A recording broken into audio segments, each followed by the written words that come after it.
दोस्तों, इतिहास में कुछ नाम ऐसे होते हैं जो सिर्फ राजा नहीं बनते बल्कि पूरा इतिहास बदल देते हैं। एक ऐसे ही नाम था बाबर, एक लड़का जिसने 12 साल की उम्र में राजगद्दी संभाली, अपना राज्य खोया, जंगलों में भटका, भूखा सोया, लेकिन हार नहीं मानी।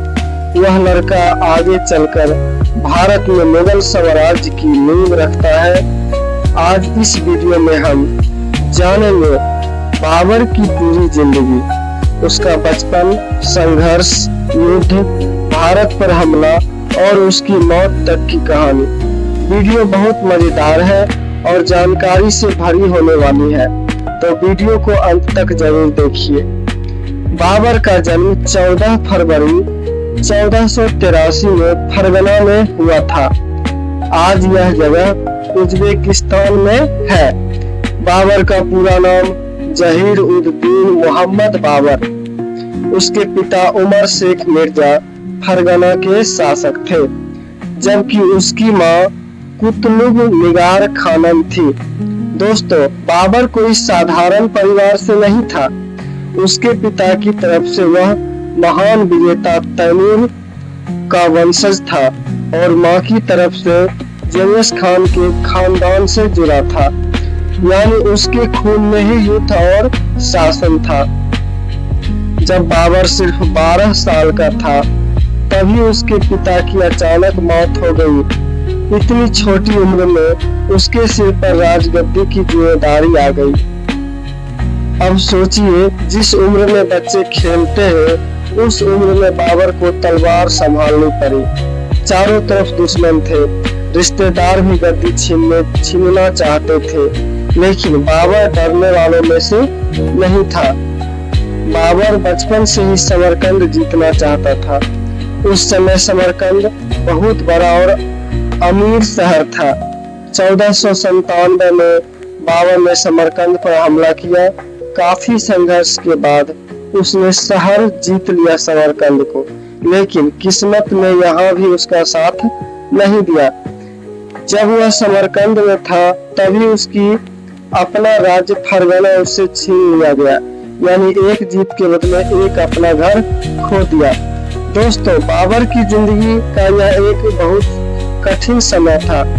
कई बार उसके पास खाने तक के पैसे नहीं थे। उसे जंगलों का और पहाड़ों में छिपकर रहना पड़ा। उसके साथ कुछ वफादार सैनिक जरूर थे, लेकिन हालात बहुत खराब थे। इतिहासकार बताते हैं कि कई रातें बाबर ने खुले आसमान के नीचे बिताई थी, लेकिन उसने हार नहीं मानी। 1504 में बाबर ने काबुल पर हमला किया और इस बार किस्मत ने उसका साथ दिया। उसने काबुल जीत लिया और यहीं से उसकी ताकत बढ़ने लगी। अब बाबर के पास अपना राज्य था, सेना थी और पैसे भी थे।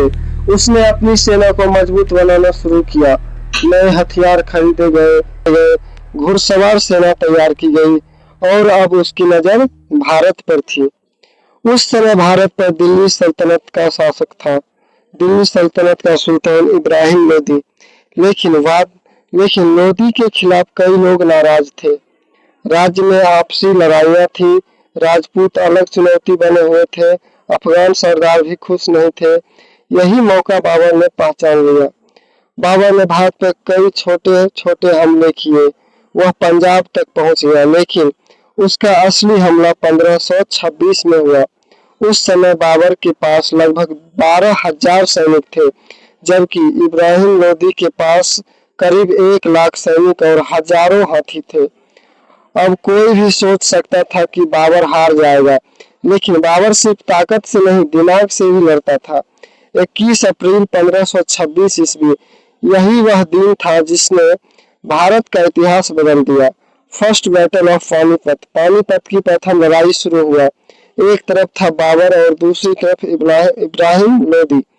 बाबर ने युद्ध में तोपों का इस्तेमाल किया। दोस्तों, उस समय भारत में तोपें नई चीजें थी। जैसे ही तोपें चली, लोदी की सेना और हाथी घबरा गए। बाबर ने तुलगमान नाम की युद्ध नीति अपनाई। उसने अपनी सेना को अलग अलग हिस्सों में बांटकर हमला कराया। युद्ध बहुत भयानक था। आखिरकार इब्राहिम लोदी मारा गया और बाबर ने जीत हासिल कर ली। पानीपत की जीत के बाद बाबर ने दिल्ली और आगरा पर कब्जा कर लिया। अब भारत में मुगल साम्राज्य की शुरुआत हो चुकी थी, लेकिन अभी बाबर की सबसे बड़ी चुनौती बाकी थी राजपूतों के महान योद्धा राणा सांगा की।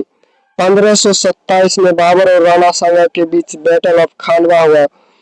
यह युद्ध बहुत भयानक माना जाता है। राणा सांगा बेहद बहादुर थे, उनकी सेना में बहुत शक्तिशाली थी, लेकिन बाबर ने यहाँ भी अपनी रणनीति और तोपों का इस्तेमाल किया।